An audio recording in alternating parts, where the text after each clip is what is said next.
नमस्कार, मैं रजनीश कुमार और आज हम क्लास 10 के तृतीय पाठ के आलस कथा देखेंगे। आलस कथा हम पढ़ेंगे कि क्या क्या पढ़ना है। इससे पहले कि हम 2 चैप्टर पढ़ा चुके हैं, मंगलम चैप्टर और पाटलिपुत्रम। आप प्ले लिस्ट में जाइए, वहाँ पर देख सकते हैं विद्यादर्पण चैनल पे। तो आज पढ़ने वाले हैं तृतीय पाठ आलस कथा। आलस कथा का मतलब होता है कि आलसियों की कहानी।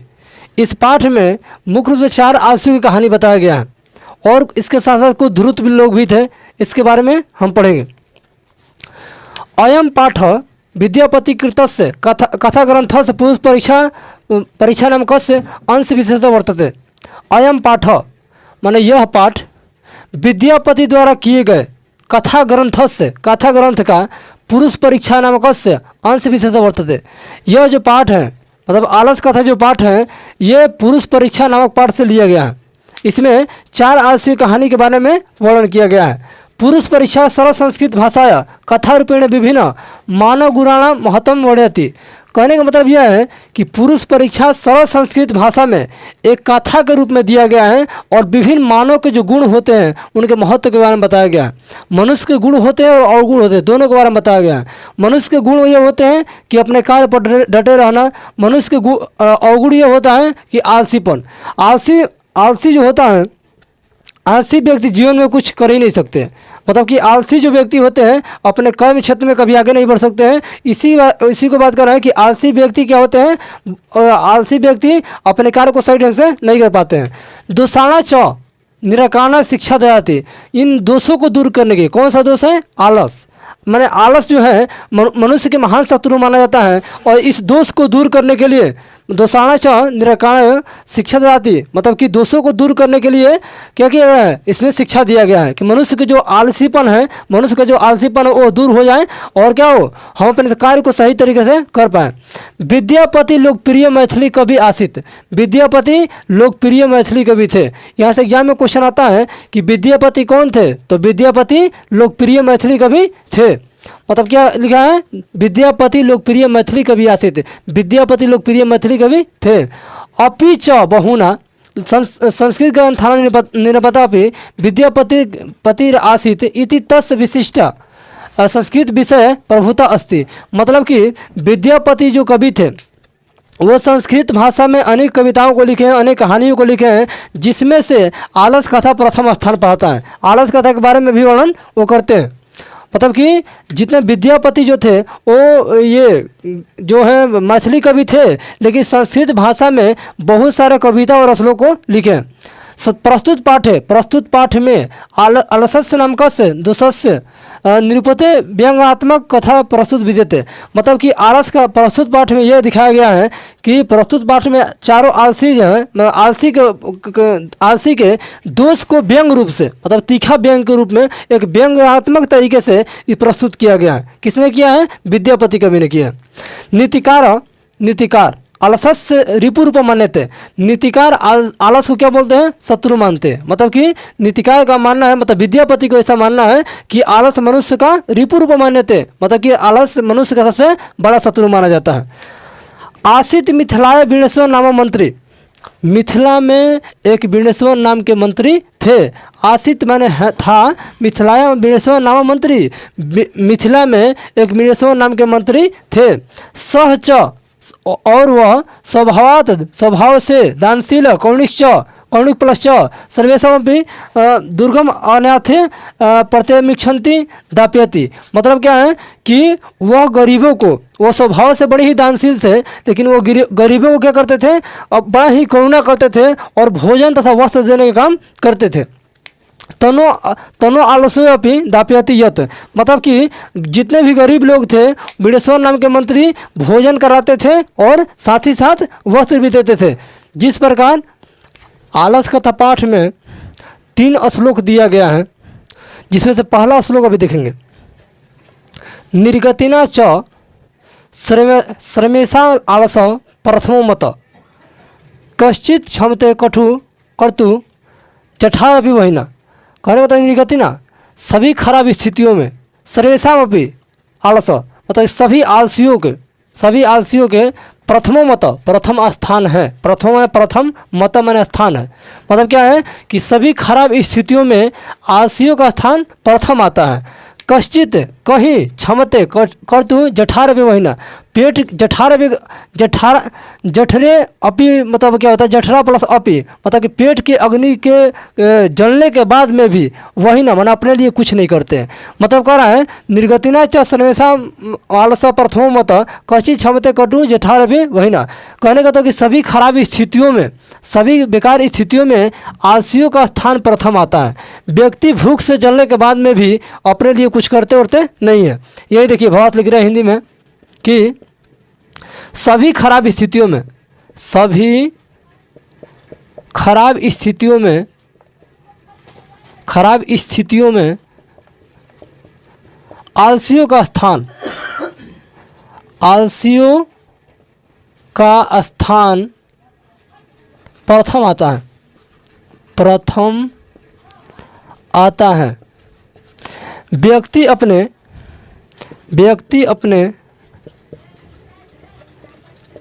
पेट के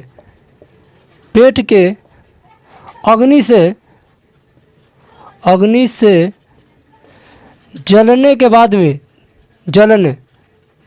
जलने के बाद भी अपने लिए कुछ नहीं करते हैं, अपने लिए कुछ नहीं करते, कुछ नहीं करते हैं। मतलब यह है कि आलसी व्यक्ति ऐसे होते हैं कि अगर भूख भी लगा होता है तो अपने लिए भोजन के पास भी नहीं जाते हैं, वो चाहते हैं कि बैठे बैठे सब कुछ मिल जाए। तो यही श्लोक में लिखा है कि निर्गतिना तु च सर्वेशम आलसो प्रथमो मत कश्चित क्षमते कर्तु जठार वहीना। मतलब कि सभी खराब स्थितियों में आलसियों का स्थान प्रथम आता है। व्यक्ति अपने पेट के अग्नि से जलने के बाद में भी अपने लिए कुछ नहीं करते हैं। आगे देखिए दूसरा श्लोक में आगे बढ़ते हैं। देखिए दूसरा श्लोक देखते हैं, लिखा है स्थित संख्य मूला ही सर्वेषामपि सहते सजातीनम सुखम दृष्टवा केन धवंती जंतो। मतलब कि स्थिति संख्या मूला ही, सुविधाजनक स्थिति संख्या मूला ही सभी को अच्छा लगता है। सर्वेषामपि सहते, सर्वेषाम प्लस अपि माने सभी को भी, सहते माने अच्छा लगता है। सजातीनम सुखम दृष्टवा, दृष्टवा माने दृश्य में कक्तव पढ़ते हैं, दृश्य धातु है और कक्तव पढ़ते हैं, मतलब देख कर। के न धवंती जंतो, अपने लिए व्यक्ति कुछ नहीं करते। मतलब कि जो व्यक्ति आलसी होते हैं वो क्या होते हैं, सुविधाजनक स्थिति सभी को अच्छा लगता है, लेकिन आलसी व्यक्ति दूसरे के सुख देख कर भी अपने लिए कुछ नहीं करते हैं। लिखेंगे यहाँ भावार्थ में कि सुविधाजनक स्थिति,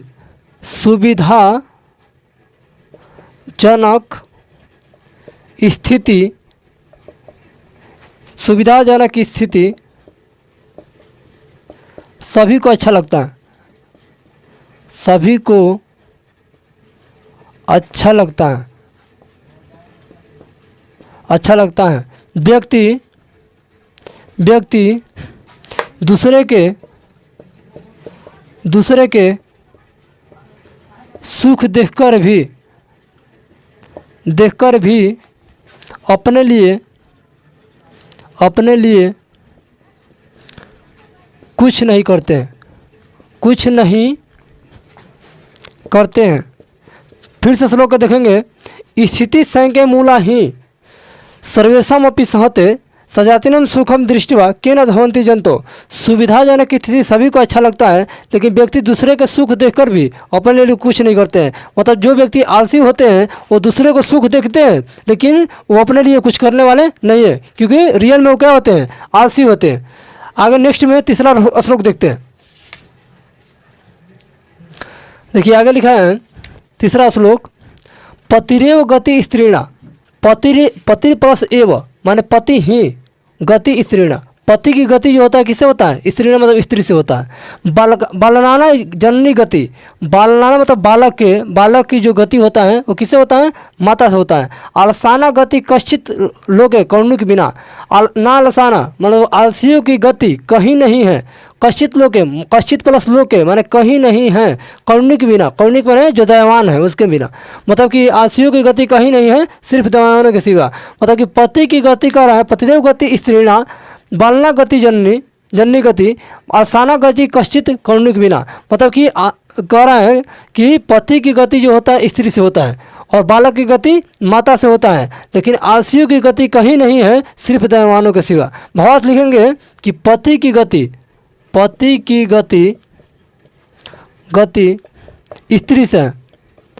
स्त्री से है, बालक की गति माता से है, आलसियों की गति नालसाना गति, आलसियों की गति कहीं नहीं सिर्फ दयावानों के सिवा, सिर्फ दयावानों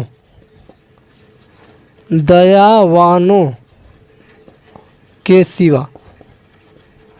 मतलब कह रहा है कि पतिरेव गति स्त्रीणा बालना जननी गति आसाना गति कश्चित लोके, कश्चित प्लस लोके कौणिक माने दया के सागर, दया का पात्र बिनु, मतलब कि पतिरेव गति स्त्रीणा, पति की गति स्त्री से है, बालना जननी गति बालक की गति माता से है, आलसाना गति मतलब कि आलसियों की गति कहीं नहीं है, कश्चित लोके कहीं नहीं है, कौणिक बिना मतलब सिर्फ दयावानों के सिवा। पति की गति स्त्री से है, बालक की गति माता से है, आलसियों की गति कहीं नहीं है सिर्फ दयावानों के सिवा। देखिए आगे देखते हैं आप। देखिए इसमें लिखा गया है अगला पैराग्राफ में, ततो आलस पुरुषाणाम तत्रे आलस लाभ श्रुत्वा बहो वस्तु मिर्जाया अस्त्र यत, मतलब कि तब आलस पुरुषाणाम जब पता चला कि विनेश्वर नाम के मंत्री जब भोजन करा रहे हैं, तब ये बात सुनकर श्रोताओं में सुनकर सभी जो व्यक्ति जो थे आलसी व्यक्ति थे, जो जितने भी धूर्त लोग थे वो सभी लोग क्या गए यहाँ पर आ गए। तद पश्या आलसाना सुखम दृष्टवा धूर्ता अपि कृत्रिम आलसस्य दर्शयत्वा भोजनम गृहंती। कहने का मतलब कि तब जब भोजन करा रहे थे विनेश्वर नाम के मंत्री, तब उसके पश्चात सुख को देखकर सुखम दृष्टवा, दृश्य प्लस कर्तव्य मिलकर क्या बना है दृश्य बना है। दृश्य माने देख कर, दृश्य में कर्तव्य पड़ता है। ध्रुता माने बनावटी लोग, कृत्रिम लोग, अपि माने भी कृत्रिम आलस्य दर्शयत्वा भोजनम गृहंती। कहने का मतलब कि जब विनेश्वर नाम के मंत्री जब भोजन करा रहे थे तो उस समय क्या हुआ, कृत्रिम आलसी भी बनावटी लोग भी वह भोजन ग्रहण करने के लिए आए। तदंतरम आलसाया मतलब कि तब उसके बाद सभी आलसियों ने बहुत द्रव्यानि अधिक धन खर्च करके देखा, दृश्यों में देखा, तन योगी पुरुष परमेश्वर यद क्षमा बुद्धिया कौण्या च केवल आलस्यभ्य स्वामी वस्तुनानि दाप्यति। तब उसने देखा कि जब भोजन ग्रहण कर रहे थे ये जो धूर्त लोग थे बनावटी लोग, तब उसने देखा कि इसमें आलसी के साथ साथ धूर्त लोग भी शामिल थे। मतलब कि ये क्या थे, आलसी तो नहीं थे लेकिन खाली धूर्त लोग क्या थे इसमें अधिक मात्रा में शामिल थे।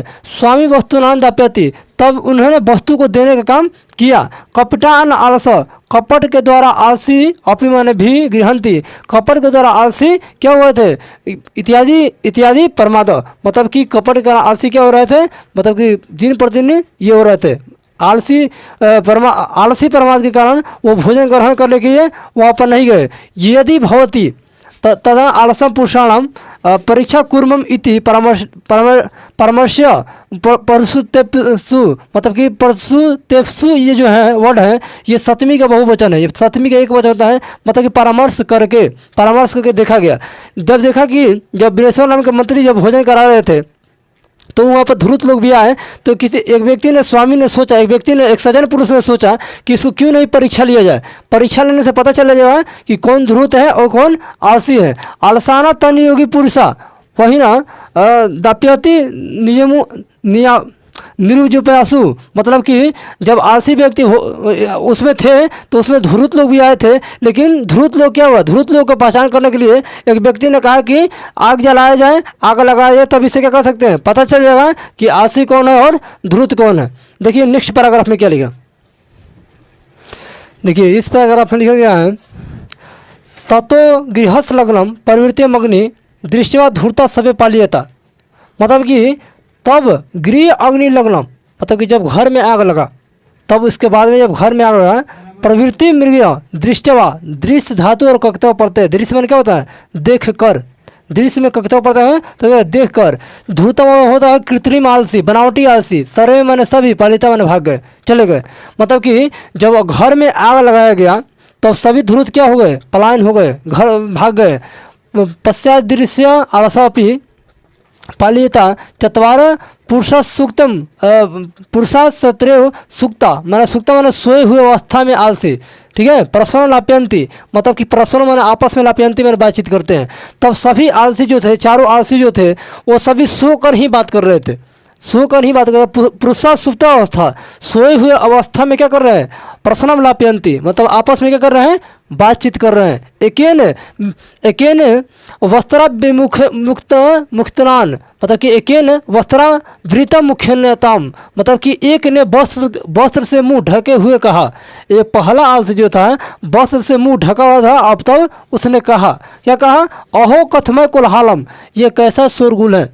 मतलब कि सभी आलसी सोए थे, सो कर ही बात कर रहे थे। पहला आलसी ने कहा कि ये कैसा शोरगुल है। तब द्वितीय वक्ता नाम, तब दूसरा आलसी ने कहा तस्मय ऐसा अस्मिन गृह अग्नि लग्नो अस्ति, मतलब कि दूसरा आलसी ने कहा कि घर में आग लगा है, ठीक है।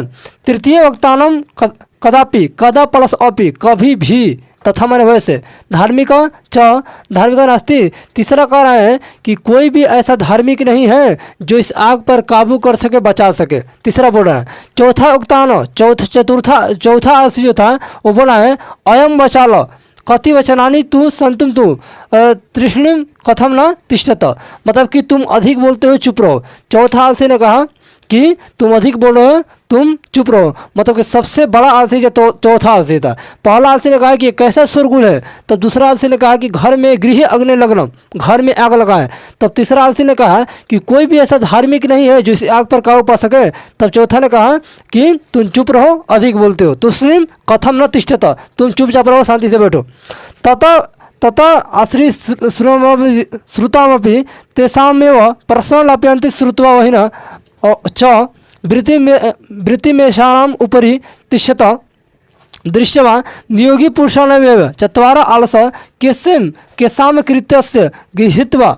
ये गिरिहाद मैंने घर से, गिरिहाद मैंने होता है घर से, गिरिहाद कर्ता ने कर्म को कर्ण से, गिरिहाद मैंने घर से, बहिकृता मैंने बाहर कर दिया। तब ऐसा देखा कि चारों आलसी आपस में बात कर रहे थे तो आग लगा था। तो उसने एक नियोगी पुरुष ने देखा तो क्या किया, बारी बारी से केसों को पकड़, केसा आश्रित गृहीतवाद, गृहित मैंने घर से होकर, घर से क्या किया, बहिकृता मैंने बाहर किया। तब चारों आलसी पुरुष को बारी बारी से खींच कर घर क्या किया, घर से बाहर किया, नहीं तो क्या होता है, जल जाता है आपस में। परशुराम आलोक्य, मैंने इस बात को देखकर तनियोगी पुरुषम पठित, इस प्रकार को देखकर जब आग लगा था आलसियों के घर में, तब नियोगी पुरुष ने देखकर क्या कहा, पश्चात तेसु, मतलब कि सप्तमी के होता है, पश्चात प्लस ईसु होता है, मतलब पश्चात तेसु, मतलब कि उसके पश्चात चतुर आलस्य तत्व अधिकार वस्तु मंत्री दाप्यति। तब क्या किया कि बिलेश्वर नाम के मंत्री के आगे देकर क्या किया, उसको घर से बाहर निकाला। इस तरह हमारा चैप्टर का जो ये हिंदी का श्लोक है और जो ये भावार्थ है वो सब कंप्लीट हो गया। अब हम नेक्स्ट में पढ़ेंगे कि क्वेश्चन आंसर इससे कौन कौन से क्वेश्चन बन सकते हैं, हिंदी में क्वेश्चन आंसर कितने बन सकते हैं, इसके बारे में हम पढ़ेंगे आलस कथा से। देखिए हिंदी में क्वेश्चन पहला हो सकता है आज है कि बिलेश्वर कौन था तथा उसका स्वभाव कैसा था। तो बिलेश्वर कौन था, हमने भी पढ़ा रहे थे कि बिलेश्वर स्वभाव दानशील करुणिक्ष ये सब पढ़ाए थे। तो मतलब कि बिलेश्वर कौन था तथा उसका स्वभाव कैसा था। तो आंसर लिखेंगे बिलेश्वर क्या था, बिलेश्वर बहुत ही दानशील व्यक्ति था, वो इच्छानुरूप गरीबों को भोजन करता था और वस्त्र भी देता था, उनका स्वभाव दानशील हो जाता था। लिखेंगे बिलेश्वर मिथिला के मंत्री था। वह इच्छानुसार गरीबों को भोजन तथा वस्त्र भी देते थे। उनका स्वभाव है ना, स्वभाव दानशील जैसा था, दानशील जैसा था। क्वेश्चन फिर समझेंगे कि बिनेश्वर कौन था तथा उसका स्वभाव कैसा था। तो बिनेश्वर क्या था, मिथिला के मंत्री था। और पूछता है कि बिनेश्वर कौन था, मिथिला के प्रधानमंत्री था कि मंत्री था कि मंत्री था। ठीक है, वो इच्छा से गरीबों को भोजन कराते थे और वस्त्र भी देते थे और उनका स्वभाव दानशील जैसा था। जैसे क्वेश्चन नंबर 2 पूछ रहे हैं कि चारों आलसियों का कथन अपने शब्द में लिखे। चारों आलसियों का कथन अपने शब्दों में लिखे, अपने शब्दों में लिखे। तो क्या लिखेंगे, चारों आलसियों का क्या कहा नाम था। पहला यही ने कहा कि घर में ये कैसा शोरगुल है, अहम कथम कोलाहलम। दूसरा कहा कि घर में आग लगा है। तीसरा कह रहा है कि कोई ऐसा धार्मिक नहीं है जो इस आग पर काबू पा सके। तब चौथा ने कहा कि तुम अधिक बोलते हो, चुप रहो। तो ये चारों आलसियों का कथन था, यही लिख देंगे बस। आंसर लिखेंगे कि पहला आलसी ने कहा, पहला आलसी ने कहा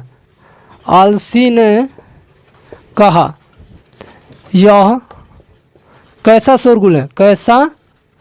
शोरगुल है। तो दूसरा ने कहा घर में आग लगा है।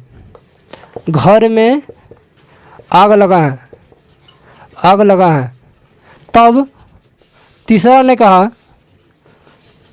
ने कहा कोई ऐसा धार्मिक नहीं है, कोई ऐसा धार्मिक नहीं है जो इस आग पर काबू पा सके। तब चौथा ने कहा तुम अधिक बोलते हो,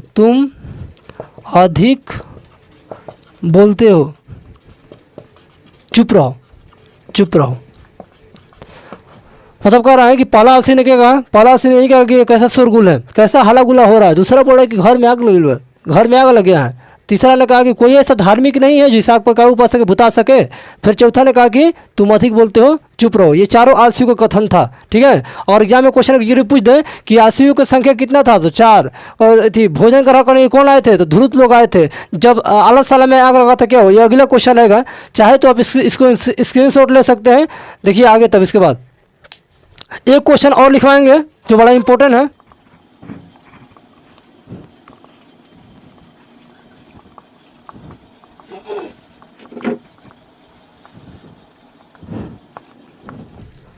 तो हाँ, 3 नंबर क्वेश्चन है कि जब आलसशाला में आग लगा तो क्या हुआ। इस टाइप के क्वेश्चन आ सकते हैं। तो आलसशाला में जब आग लगा तो क्या हुआ, तो आलसशाला में आग लगा तो यही हुआ कि जितने भी धूर्त थे, बनावटी आलसी, वो सारे भाग गए और आलसी उसी में रह गए। बस यही लिखना है। तो जब आलसशाला में आग लगा तो सभी आलसी